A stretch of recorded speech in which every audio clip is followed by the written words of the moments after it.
the other Sikhs, Asomiya-Sikhs of Brahmaputra Valley. With changes in Punjab scenario and development of numerous Sikh settlements outside India, Sikh studies have witnessed many twists and turns.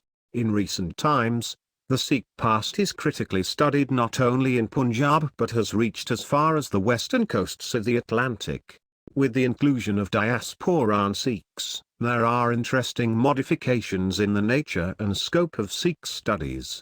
Growing Sikh concentration from Shimla to Shillong outside Punjab suggests another boundary of research, pointing out how the message of Sikhism has been interacting with the wider non-Sikh Indian milieu.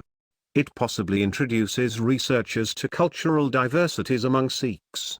While reviewing some of these issues, the article intends to focus on their methodology. Scholars engaged in tracking Sikh trails outside Punjab would look forward to varied textual and non-textual local materials. Punjabi sources are no doubt relevant, but historians are also expected to go beyond them and incorporate methodologies of other disciplines like sociology and anthropology for interrogating small Sikh groups at micro level. A few decades ago, any study of Sikhism as a distinct faith often evoked mixed reactions. It remained a neglected area of historical inquiry and its followers were viewed as an integral part of larger Hindu population.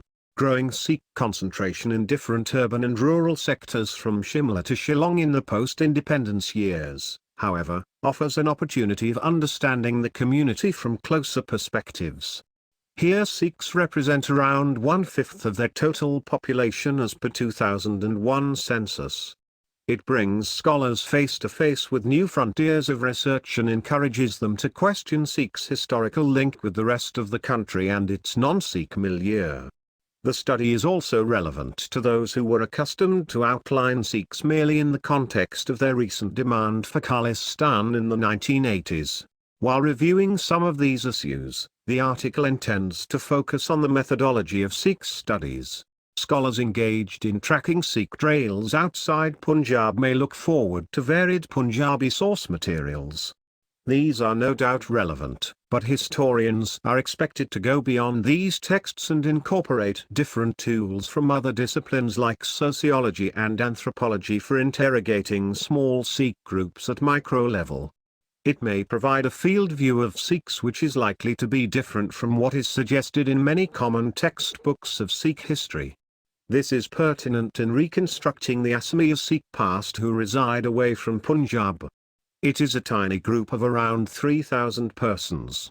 Interacting in Asomiya and declaring Assam as their native place, they exclude those Sikhs of Brahmaputra Valley who communicate in Punjabi.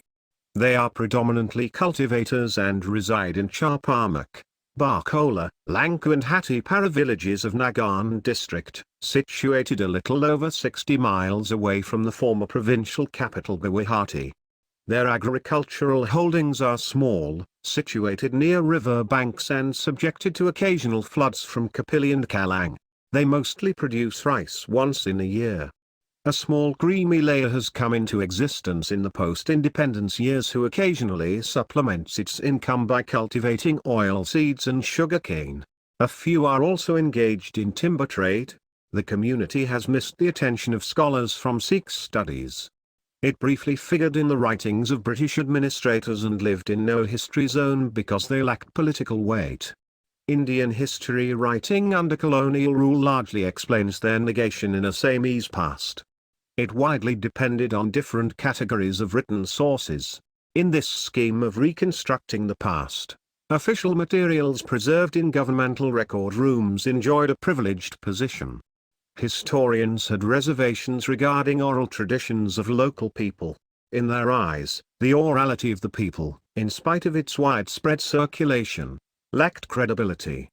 It was then viewed that history with its sense of chronology belonged to the domain of the state, while these non-literate people would find no interest in the past because they did not possess anything like written chronology. In the absence of written evidence about minuscule communities, social scientists of other disciplines were in search of alternative sources since the early 20th century. Richness and variety of oral materials of local people attracted them. Indigenous communities often look back to them for recollecting their past. While interacting with smaller groups of our times, particularly those of the northeastern India, folklorists, sociologists and others increasingly depend upon these resources. Unlike historians, they do not hesitate to go beyond archives and review unconventional sources of local history. Their writings emphasize freshness of oral sources of the region as well as its limitations. It is likely that Asomiya-Sikh past is ignored because historians have not shown any concern of these unwritten sources lying outside the domain of record room. On the other hand, local Sikhs are intimately associated with their oral traditions. These provide them a voice of articulation and a sense of identity. Their orality conveys a living tradition which has been a part of their way of life. Local historians may look forward to such unconventional areas because these may fill in gaps in written historical records. There are, however, others who have expressed anxiety about their uncritical use in reconstructing regional past. They hold that it may result in a parochial view of the past and distort their history of the country based on the idea of unity in diversity. Similar other warnings like its use in cementing regional sentiments for political purposes continue to haunt scholars busy with the past at the national level. The remedy suggested is locating these histories in the context of their relationship with national history. While appreciating their concern in reconstructing history at micro level, historians of smaller communities are not unaware of these minuscule groups' varied links and wider social network beyond their territorial space. These cut across different layers of relationship and create indiscernible ties of exchange and communication which may remain enigmatic to historians coming beyond the region. Instead of suggesting such watertight divisions of studying the past, it would be perhaps more meaningful to look forward to an exchange of ideas among them. It is likely that any compartmentalization of history from the above would be depriving historians of the significance of local source materials. Any streamlining of their methodology or denying them autonomy in reviewing sources scattered at different levels of the society may turn a practitioner of the past into an unconscious victim of forces which he is trying to question through his inquiry. Some of these issues would figure in reconstructing the local Sikh past. There are reasons to believe that these Sikhs were in Brahmaputra Valley long before the coming of the English there. As a result of their long residence, Sikh male folk can hardly be distinguished from the rest of Asomiya population except their turban and beard. Even the lady of the house looks like just any other Assamese married women, adorned with sindoor and clad in mekhala chadar, the traditional Assamese dress. She is so familiar with the rhythms of local culture that her Himjar Asomiya assertion does not seem unconvincing. Their vigorous Assamization is frequently reflected in regional writings. They are equally conscious of their Sikh identity which is conveyed in communicating their past. It is distinct and sometimes runs parallel to the one suggested by a section of Asomiya Hindus of Brahmaputra Valley. Native Sikhs' search for a distinct history perhaps represents a voice of dissent against the politics of homogenization of the host community. Instead of conversing it in the language of open resistance, local Sikhs draw attention of others for a better deal and honor. Assamization process as well as the community's hunt for a distinct precedent offers an entry point to the world of Asomiya-Sikhs. These are closely related issues and review of the former may throw light on the latter. According to their sources, the Battle of Hyderabad fought between Ahoms and Burmese witnessed the early presence of a battalion of Sikh soldiers in Assam. We are told that these Sikhs came from Punjab for the protection of Ahom kingdom against the invasions of Burmese. There may be doubts regarding the extent of Sikh participation in the battle, but the existence of a small contingent of Sikh soldiers in Ahom army receives confirmation from British records, popular memories and other sources. The following excerpt from the community souvenir thus reconstructs their experiences. The history records that a Sikh army consisting of 500 warriors under the command of General Chaitanya Singh was sent to Assam, by Maharaja Ranjit Singh of Punjab, at the request of the Ahom king Swargadu Chandra Kantasina, to fight for the cause of Assam and its people during the Third Burmese invasion of 1820. The Sikh army along with the natives fought a fierce battle at Hyderabad to the north of the Brahmaputra river. The general earned martyrdom in the battlefield.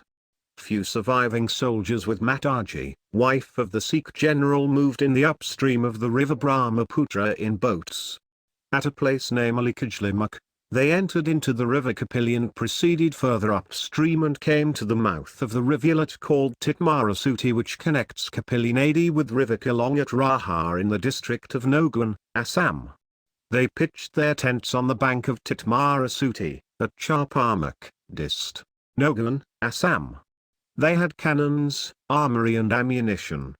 The place where Mataji took rest is now enshrined as temple, later named as Gurudwara Mataji, where the relics such as cannons, grinding stone and Sikh scripture have been preserved.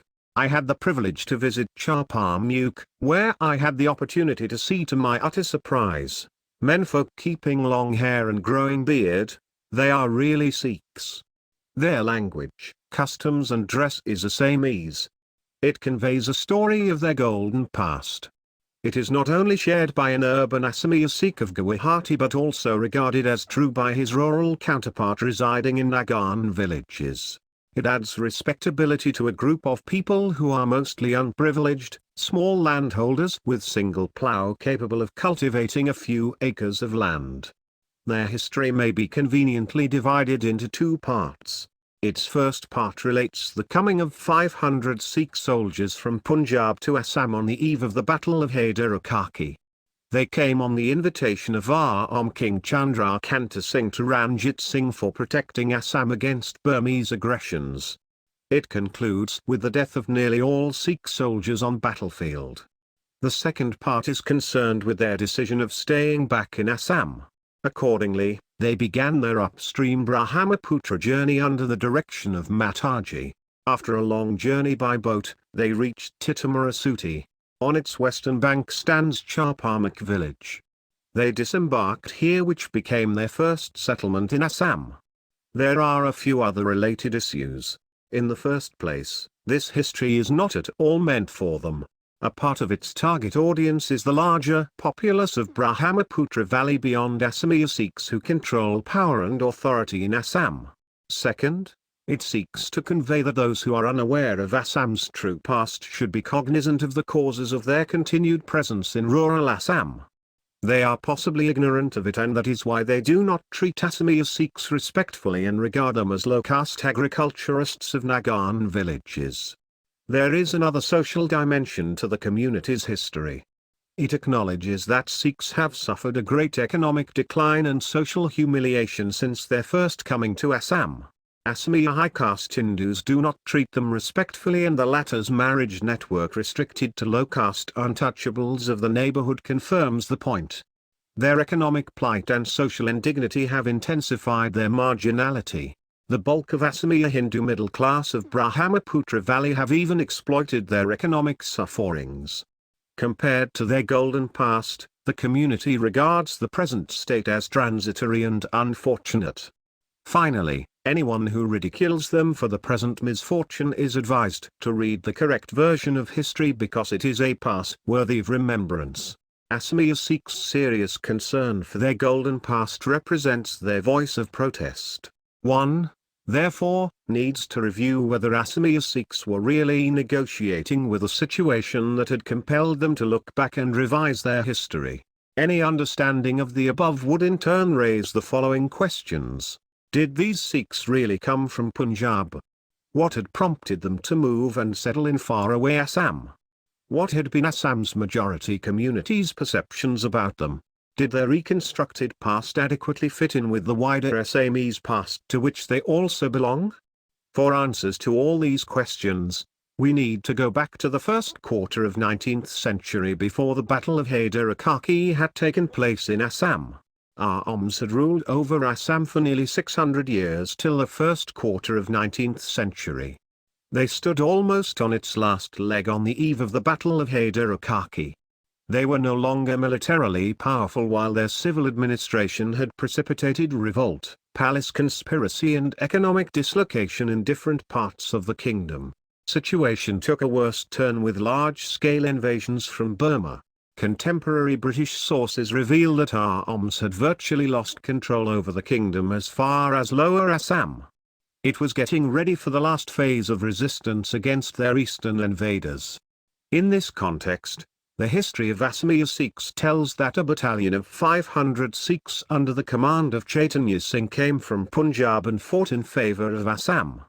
It resulted in the martyrdom of nearly all of them at Hyderabad. One may question the veracity of the coming of Sikhs from Punjab. First, the long distance between Punjab and Assam made undetected movement of troops almost impossible. Second, the Treaty of Nrissa between the English East India Company and the Lahore Darbar prohibited Sikh monarchs' armed intervention east of the Sutlej. Third, the long-standing friendly relationship between the Khalsa Raj and the Kingdom of Burma raises serious doubts about the possibility of Maharajas sending military support to Assam. Finally, our doubts are deepened with the supposedly Sikh decision of staying back in Assam when Burmese had already let loose hellfire and destruction in Brahmaputra Valley. It seems equally improbable that Sikhs who had come for the first time in Assam would stay there after the death of nearly all their compatriots at the hands of Burmese. With their Punjabi background, it is likely that they would consider of leaving the place after the battle was over. Their history points out that they were doing just the opposite. Instead of going back home, they pushed deep into Assamese territory where Burmese were in full control. They were not unaware of its grievous consequences. To any sensible mind their decision would appear as good as a move towards the jaws of death. During the post-Hyderabad days, these Sikhs, therefore, took a decision which is inexplicable in the context of their coming from Punjab. From this perspective, their history perhaps seeks to convey a message which requires further scrutiny. After the battle, Sikh soldiers' decision to move from Hyderabad to Chapamak first through the upstream Brahmaputra, and then Kapili Kalang Titamurasuti was possibly guided by other circumstances which their Punjab-linked history does not explain. Instead of following the convenient land route from Hyderabad to Chapamak, their entire upstream journey raises a few questions. In the first place, those Sikhs undertook possibly the shortest route because they wanted to be there as quickly as possible. They were probably well aware of local land escape. They selected a route which would offer them a comparatively safe passage to Chapamak. Second, they were not altogether unknown faces in Lower Assam. They were probably local men who were well acquainted with regional land routes and waterways. Their intimate understanding of the locale perhaps gave them courage and confidence to journey by boats. Finally, their resolution to move deep into the rural areas of Nagaon by waterway was perhaps an outcome of their desire to protect those who were not only very dear to them, but were probably awaiting their presence during the critical moments. Their rapid upstream journey thus became a life and death question to them. Was it dictated by their need of saving their beleaguered families who were left behind in the territories fertilized by the waters of Kalang Kapili Titamurasuti? Again, the journey towards Chapamak raises other questions about Asomiya-Sikhs' claim that they had all come from Punjab.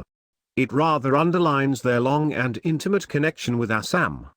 There are reasons to believe that they were already in Nagaon villages since the last quarter of 18th century. It was a period of civil wars and sporadic revolts. Taking advantage of royal ineffectiveness, a few civil rebellions and religious revolts broke out there. One of them occurred in Kamrup region. Haradattu and Bhairadattu Chaudhary, the Zamindars of Jaikari revolted against the oppressive rule of Ahom Viceroy Badan Bafhukan. It marked the beginning of a vicious civil war. Perhaps a greater trouble came from the side of Mumariyas. They were a militant religious sect with widespread organizational network through different social layers of Assamese society. The revolt of the Neo-Vaishnavite radical peasants continued for nearly 5 decades. It brought Ahoms almost to their knees. It caused numerous scars on Ahom polity and society. During these years the English East India Company was also consolidating its position in Bengal. It was making serious attempts at driving away the disturbers of local peace from its territory. A major military offensive was directed against Sannyasi raiders and other dissenters of western and northern Bengal districts.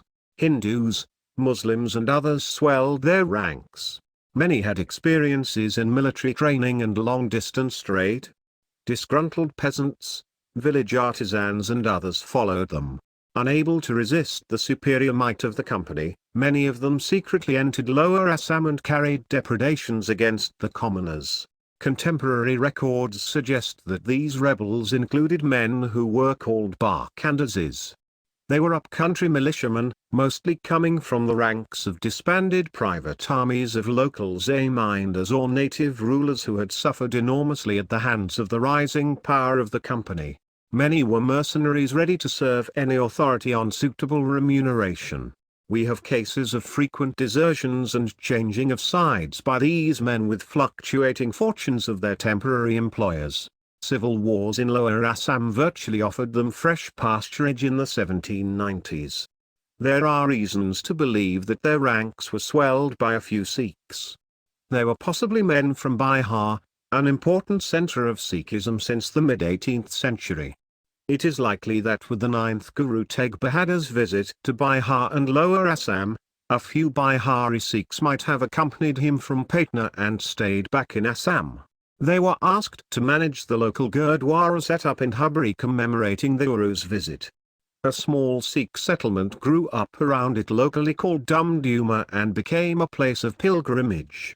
The Bihari Pujari family of Hubri Gurdwara possibly became the nucleus of local Sikh settlement and maintained contacts with different native Sikh centres of Bihar till its last descendant was shunted out of it in mid-20th century. It also served as an akhara providing necessary armed protection to the religious institution in its difficult days. During these years, Bihar also experienced numerous changes. The steady penetration of the company's political authority in the post-Plassey decades resulted in the alteration of local centers of power. Besides, the company's monopoly over the cultivation, manufacture and trade of opium and indigo, the disastrous effects of the famine of 1770 and the introduction of different harsh land revenue measures from 1772 onwards made matters even worse. Their cumulative effect had encouraged a small section of Bihari Sikhs to move towards the newly emerging Kolkata metropolis. A few others of the same community might have joined the bandwagon of the Sannyasi insurgents. After years of sporadic encounters with the company's army in Bengal, some of them possibly sneaked into the territories of Arms. Their links with local Sikh settlement around Hubri Sahib cannot also be ruled out. It might have facilitated their entry into the trouble-torn Kamrup region of Assam. There are therefore indications pointing out the presence of a few armed Sikhs in Lower Assam in the last quarter of 18th century. Perhaps they met some of their fellow religionists who were earlier been to Assam in the company's army under Captain Welsh and decided to stay back. The mercenaries found employment in the ongoing civil war between Buddenbath-Hukan and Chaudharis of Jaikari. The first offer came from Chaudharis, Rajanikanth Bardaloy, a great Assamese novelist writing nearly 130 years later, points out that Chaudharis recruited 300 Sikh soldiers. Besides regular supply of food, they were promised a monthly salary. But these became extremely burdensome for Chaudharis. They fell into arrears. It led to disastrous results. With increasing arrears of pay, Sikh Barkandazes started oppressing local peasants. It made Chaudharis unpopular in the eyes of their kinsmen. These Sikhs also tasted the heat of the local populace and started looking for an alternative. They were lucky to get a higher pay contract from Buddenbath-Hukan and did not even blink before deserting Chaudharis and joining Arms. With the support of Sikh mercenaries, Buddenbath-Hukan did not take much time to defeat Chaudharis and bring an end to the civil war.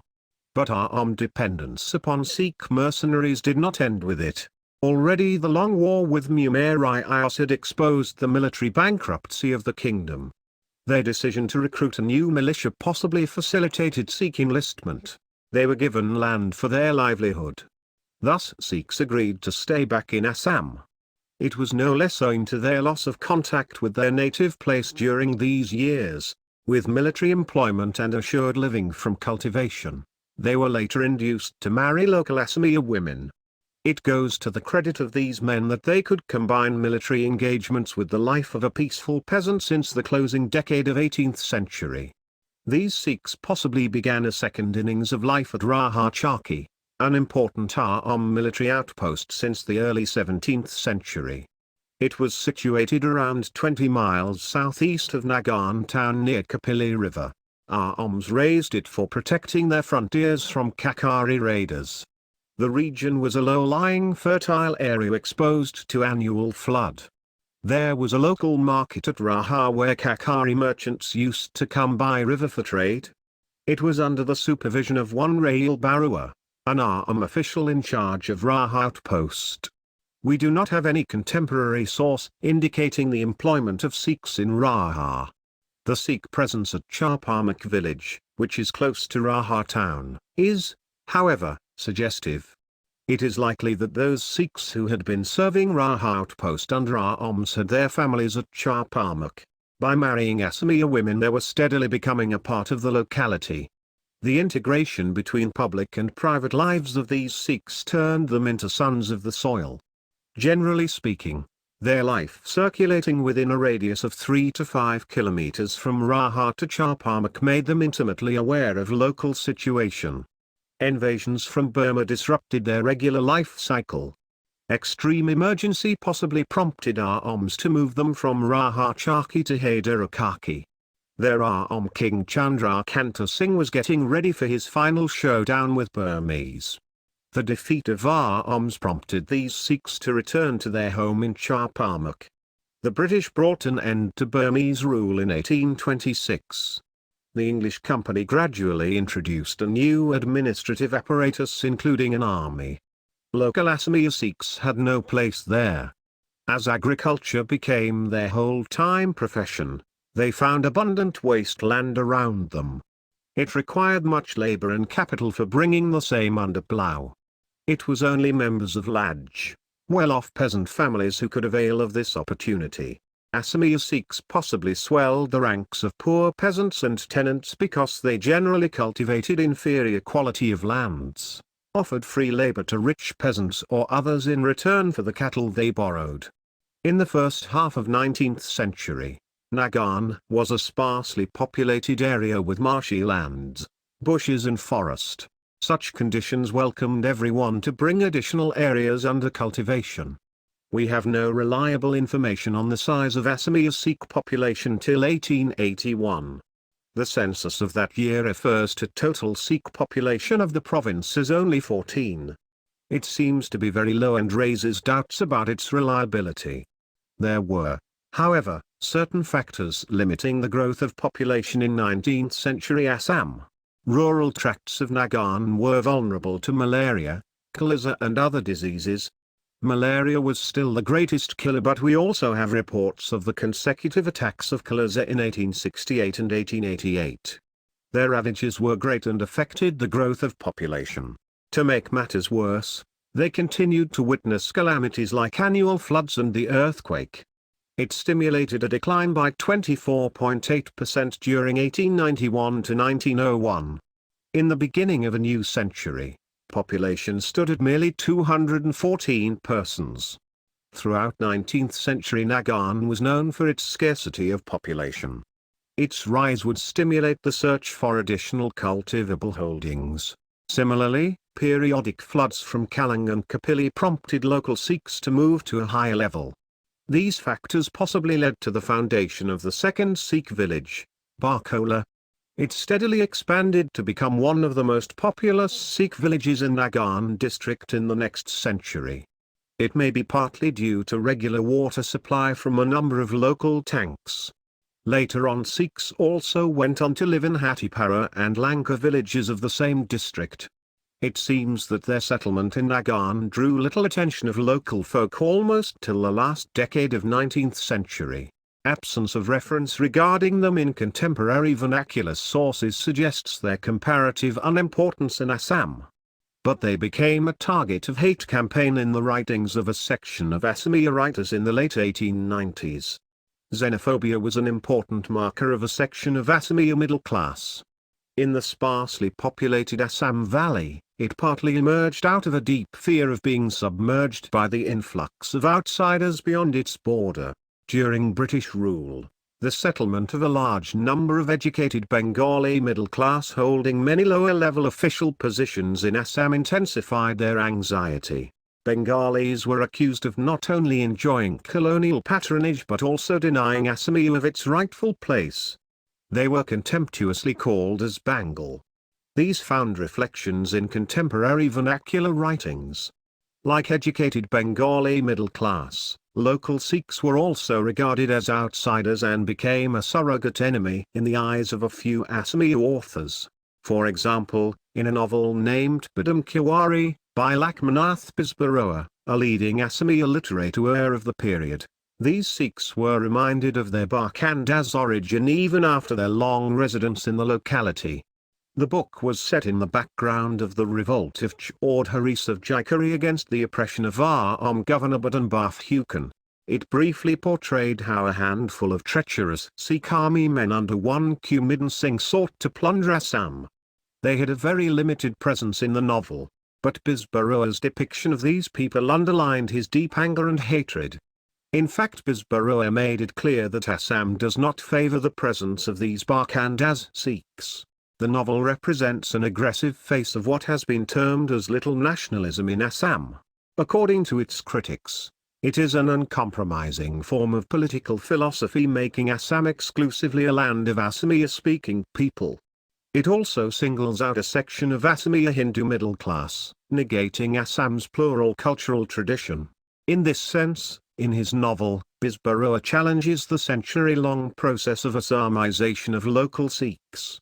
Bisbaroa, however, drew the bulk of his sources from the unfortunate experience of the Dandu Droa of the 1790s. These were widely available in local folk narrative of Kamrup and indirectly refer to oppression of Sikh mercenaries. Like any great artist, Bisbaroa elaborated these materials in his depiction of Sikh leader Qumidin Singh's lustful behavior towards Padam Kiwari, who had been the lone beautiful daughter of Haradakta Chaudhary of Jaikari. Its fateful experiences stayed in the popular memory of Kamrup. Many unfortunate activities of Sikh Bakhandas, their changing sides resulting in widespread bloodshed and plunder, albeit much changed and exaggerated, found their way into the wider cultural narrative of the region. In tune with the needs and fluctuations in local popular aspiration, these experiences were refurbished through exclusion and assimilation. One such source is the well-known descriptive poem, Padumka Maria Melita. Only an incomplete version of it is available. A couple of its lines would highlight popular attitude towards those hired Sikh soldiers under Qumidin Singh. Haradakta's daughter Padmakumari, did not he try Satdanara, Bengal Qumidin dragged her away, outraged her modesty. Of Haradakta, she lost her chastity and suffered social indignity. Other sources underline that Padmakumari, the peerless beautiful daughter of Haradakta, unable to tolerate Qumidin Singh's oppression, drowned herself in Brahmaputra. The authenticity of the Melita may be questioned, but folklorists confirm its historical authenticity.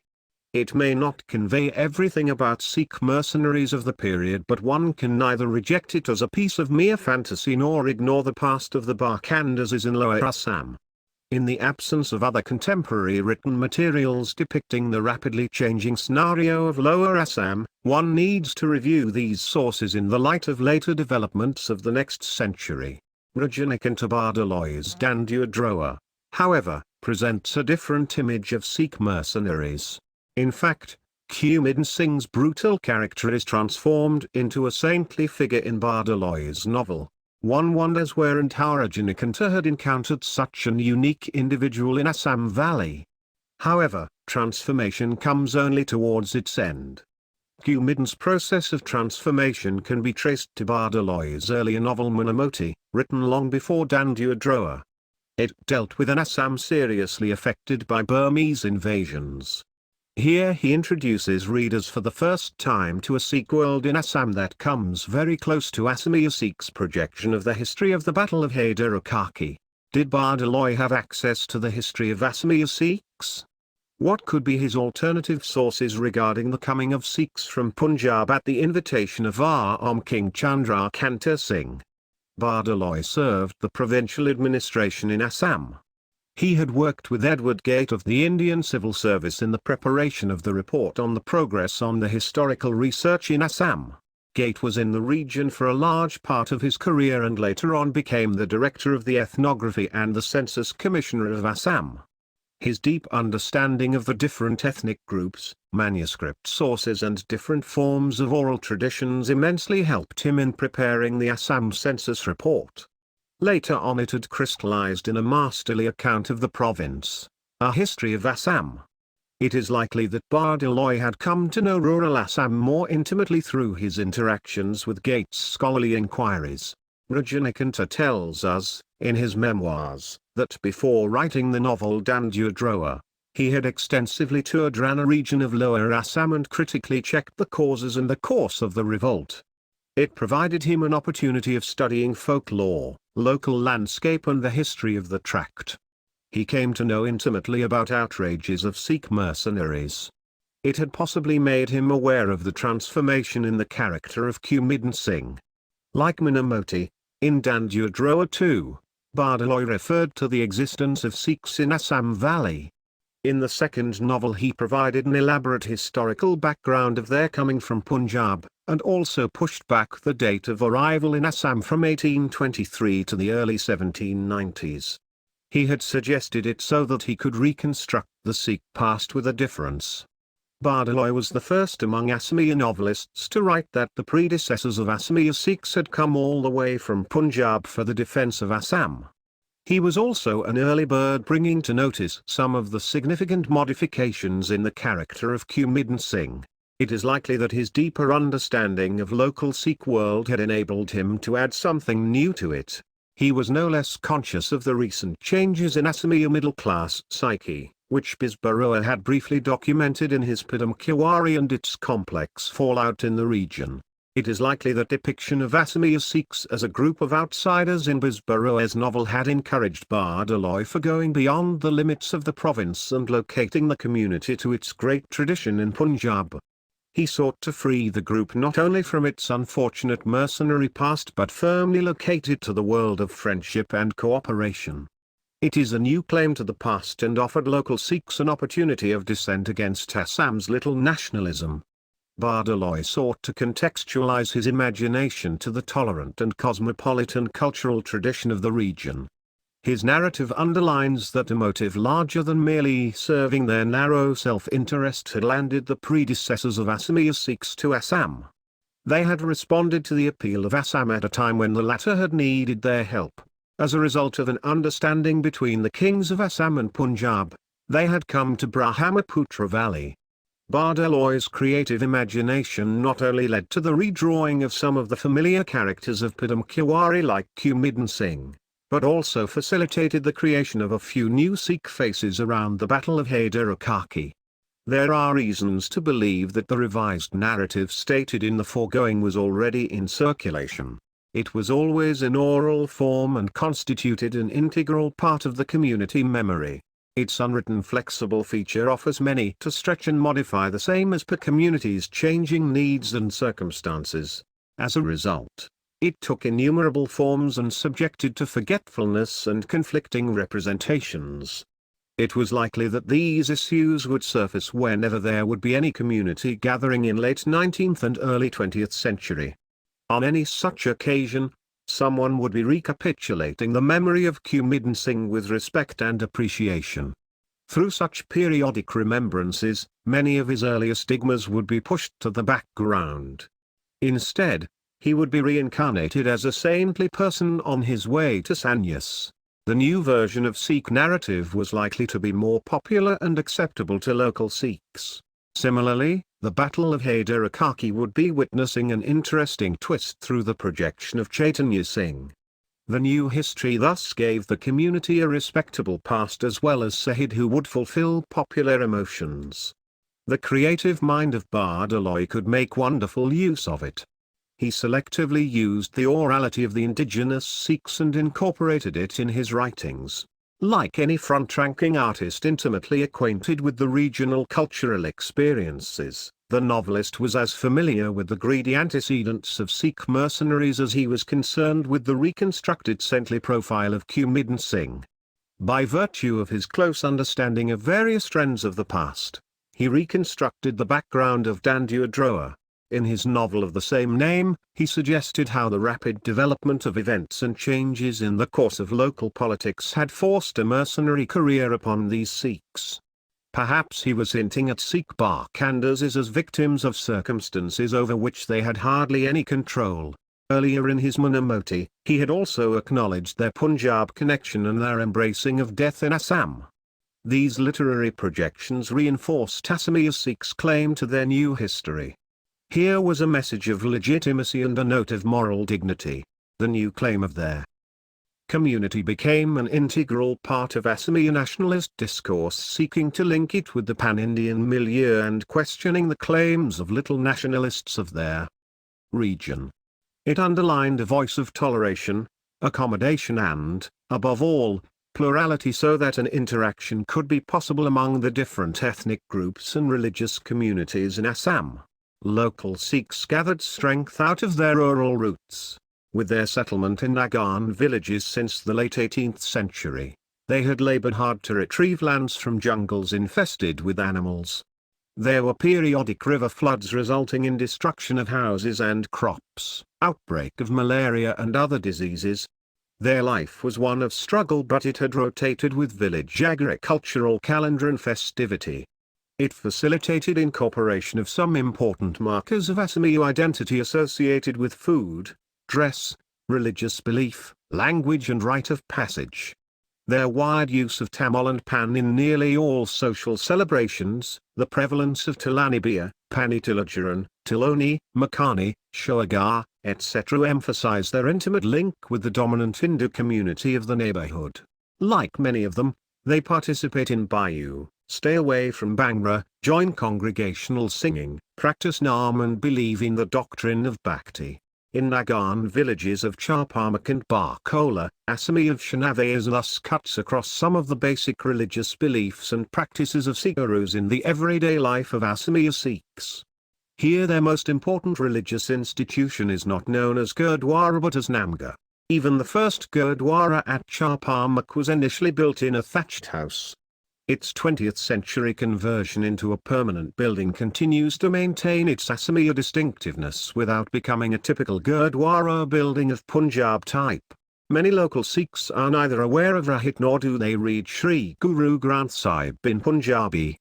Their belief in God, which is inseparable from his name, fear of evil spirit, as well as their adherence to many other ritual impurities like prohibition to plough on certain specific days of a year, bracket them with local cultural pattern.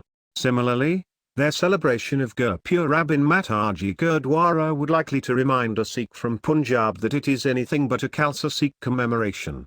It has extensively drawn from regional religious vocabulary and communicates a message of Sikhism deeply rooted in local setting. It has indigenized over centuries but seeks to maintain a regional Sikh profile. Their dual identity underlines Sikhism's vitality to survive in places away from Punjab as well as minorities' right to have an alternative past of its own. The first half of 20th century widened Asomiya-Sikhs' participation in local and national politics. In spite of numerical insignificance, they took part in two dissimilar movements which were propelled by two distinct forms of ideology, while their leaders came from no less a different set of political commitment. A major area of involvement was the national movement. Many parts of Nagan district, particularly Nagan town, remained a major center of Congress activities in the 1920s. Here the struggle against the British became a popular one and drew Asomiya-Sikhs. Gandhi's tour of Assam received warm receptions in Nagan. Perhaps a sizable number of peasants residing in Charpamak and Barkola had a glimpse of the Mahatma and it had an impact upon them. Different sources refer to a list of names pointing out their participation in non-cooperation movement. Men like Asomiya-Sikhs and Ranjit Singh resigned from their governmental positions, while Phula Singh and Shuran Singh left their studies to participate in the struggle. It stirred rural folk like Kamal Singh, Fateh Singh, Mahitab Singh, and Janga Singh. They planned protest meetings, supported national schools, set up mobile volunteer groups for propagating the use of khadi, and suffered varying terms of imprisonment. After their release, many were engaged in different organizational works of Congress. Local Sikhs did not participate with similar enthusiasm in the subsequent stages of national movement. Except a brief reference to the struggle and imprisonment of Chanda Singh in the Quit India movement, they generally stayed away from national resistance. It is likely that they lost much of their early interest as the fight against the British gained momentum. During the same period, they had to fight on another front. It questioned their Asomiya link. It arose out of a large-scale migration of hard-working Bengali Muslim peasants into Assam plains, which took a serious turn by the mid-1920s.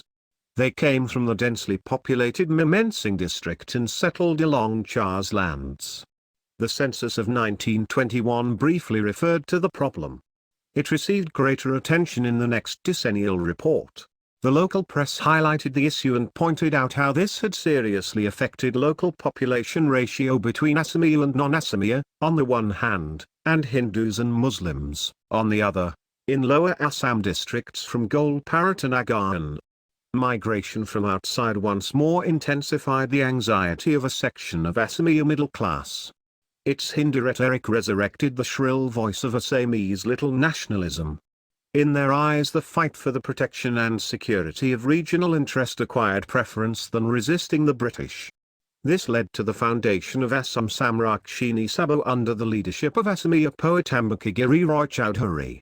In its different meetings, the Sabha aggressively argued for the defense of the local population and demanded an immediate halt to the unrestricted migration of Muslim peasants from Mymensingh district. Some of these issues deeply agitated Asomiya-Sikhs. The community was compelled to shift their attention from struggle against the British to the defense of their own people. They were asked to procure domiciled certificate from the provincial administration stating their permanent residence. It was required for getting any future governmental employment and similar advantages. This shrewd governmental ploy, as well as the issue of Muslim migration, forced them closer to be with the local Asomiya Hindus. They joined hands with Assam Samrakshini Sabha and raised their voice of concern for the protection of the interests of the sons of the soil. With the reshuffling of political strategy, there was a change of guards at the community level. The new leadership came from Jog Singh, a Nagaon-based lawyer. He was out of Assam during the period of non-cooperation movement. Chri's return to Nagaon and the beginning of his career as a legal practitioner almost coincided with the withdrawal of the movement. It gave him, as well as the community, an opportunity of reviewing the consequences of Asomiya-Sikhs' response to national struggle. He was convinced that participation in Gandhian struggle had widened communities' political respectability. It had, however, made the community's home and hearth vulnerable in the countryside. He tried to convince his kinsmen that time had come to break away from Congress and forge closer ties with Assam Samrakshini Sabha. Asomiya-Sikhs inching towards the Sabha, and their simultaneous shifting away from Congress led to some significant changes in their relationship. A section of local Hindus with their Sabha affiliation came forward to celebrate Guru Nanak's birthday.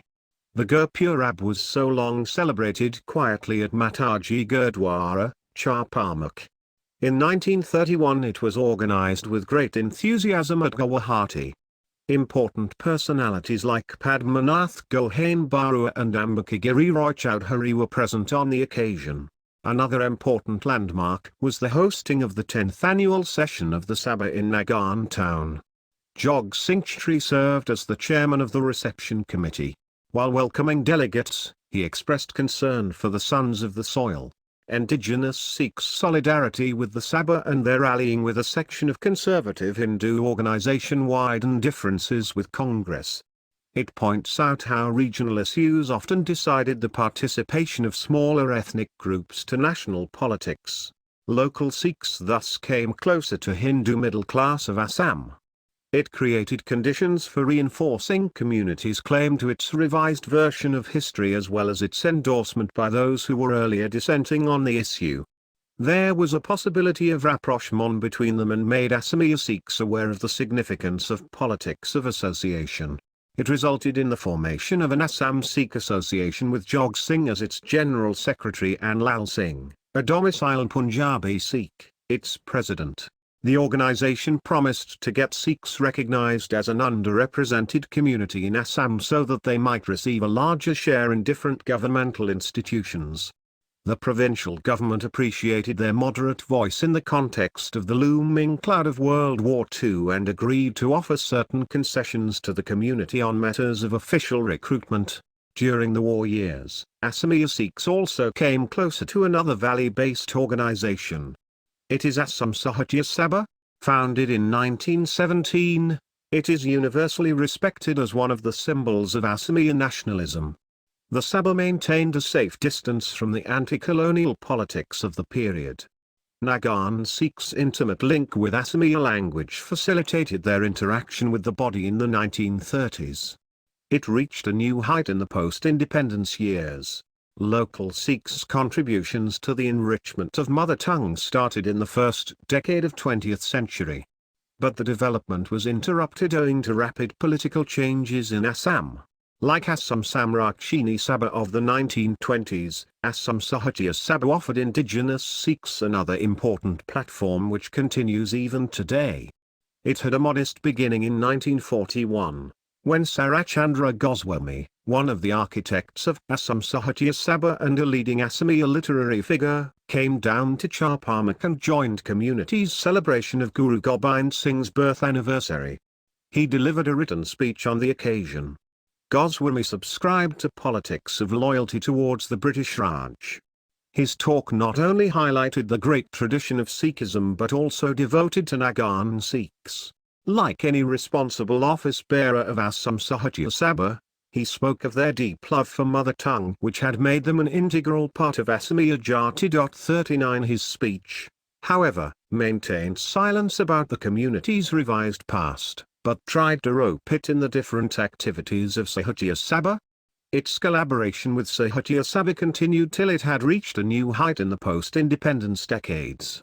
With the beginning of the Assam movement ostensibly against the foreign nationals living in Assam illegally, a large segment of population who stood outside its constituency experienced violence and terror.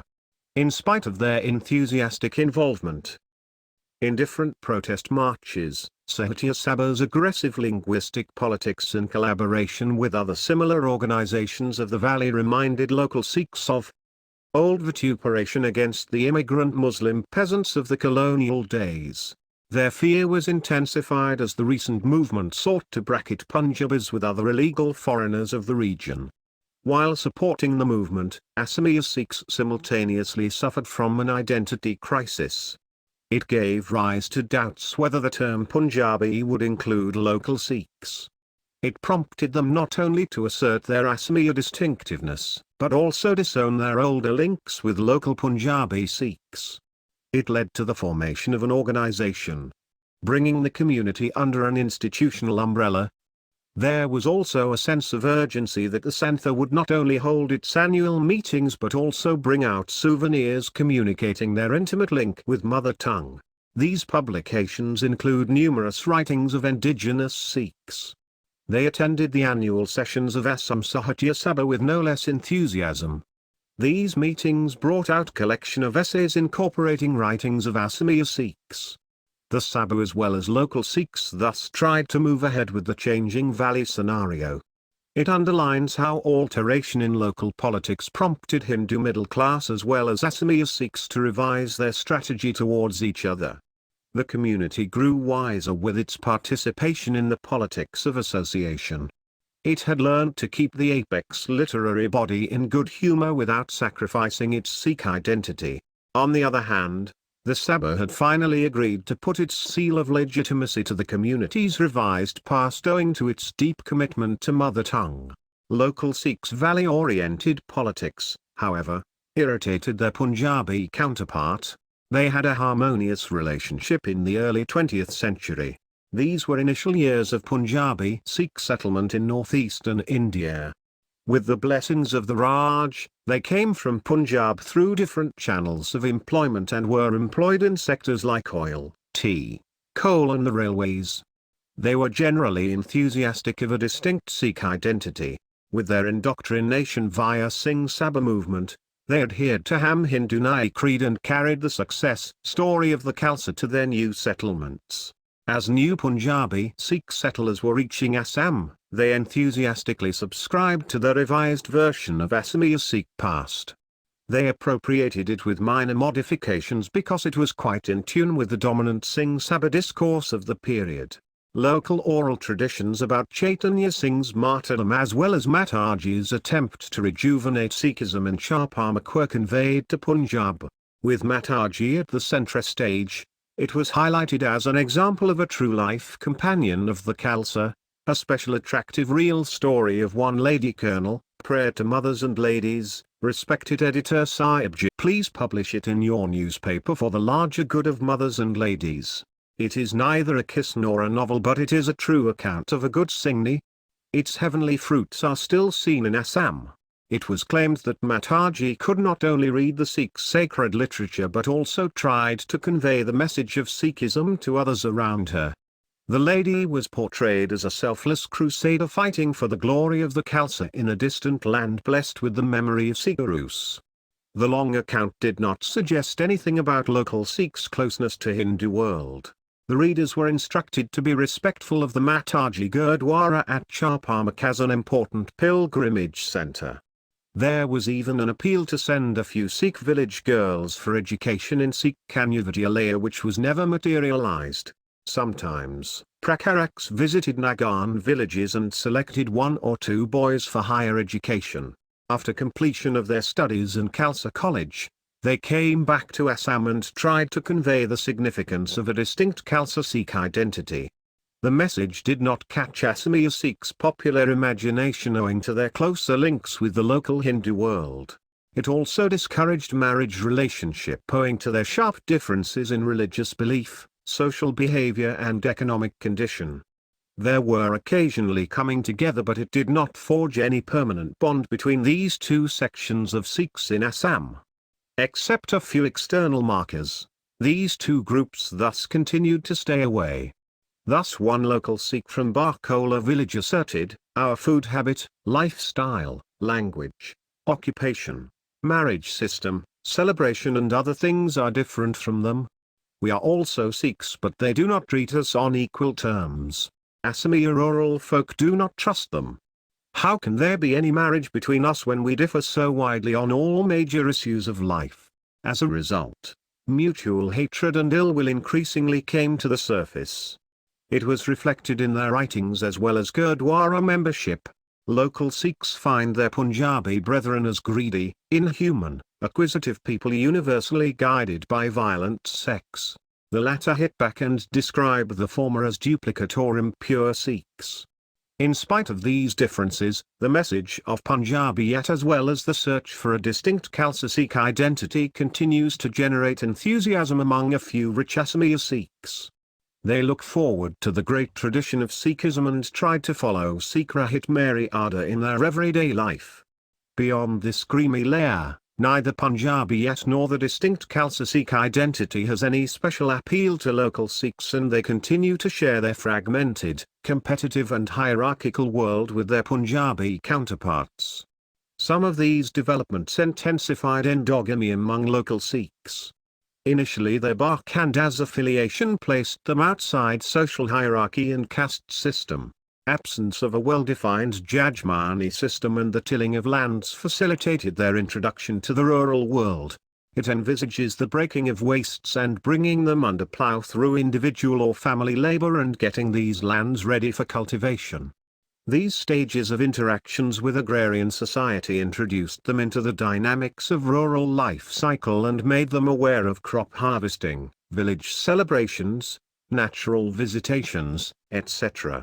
It is likely that Assamese-Sikhs who were outsiders in the late 18th century Lower Assam had gone through some of these experiences. Their presence at lower rungs of the caste order, however, extended stability to those who were above, thereby making local Sikhs an integral part of a relatively fixed system. Late 19th century census reports and some recent studies on castes indicate that Asomiya-Sikhs had initial marriage relationship with Kot, Bhatia, Koch, Hira and similar group of untouchables. Like them, local Sikhs were possibly employed as agricultural workers on estates owned by the upper castes but sometimes held a little land of their own. They stood near social margins, satisfied with low wage rates, long working hours and the disability of going nearer to the sacred public spaces like Namga controlled by higher castes. Asomiya-Sikhs, therefore, lived near the boundaries of village Charpamak, which introduced them to other communities of similar ranks. They perhaps resided in certain specific areas of the rural society not frequented by higher castes. With the growth of population and extension of cultivation in other Nagan villages beyond Charpamak, local Sikhs managed to extend their relationship. Like other low castes, they initially functioned as small social groups linking other families with kinship ties. It led to their consolidation as a hyphenated community practicing endogamy as well as incorporating local caste markers. They continue adjustments with other social groups around them so that their survival is not endangered. Permanent settlement of Sikhs in Assam provides opportunities of reviewing some important issues related to the studying of minuscule Sikh groups residing outside Punjab and their past. First, these rural Sikhs suggest that instead of bracketing the Sikh past within the territorial limits of Punjab, one needs to extend its frontiers and connect it with the wider pan-Indian mosaic. It points out the relevance of studying these marginal Sikhs and their debate and dialogue with the non-Sikh communities around them. Second, it indicates that the term minority, be it ethnic, religious, linguistic or cultural, does not inevitably communicate any sense of homogeneity. On the other hand, it may include minorities within it with a right to have a separate past. Third, it underlines the relevance of oral sources and the need of reviewing these materials in reconstructing its history. Finally, the inquiry indicates how outsiders feel the heat of Brahmaputra Valley over the centuries, respond to its conflicting challenges but finally manages to close ranks with insiders. The community's claim to be the sons of the soil without abandoning its religious identity points out the expansion of the Assamese space when it is also engaged in a fight against itself. It leads to newer social adjustments and power tussle at the local level.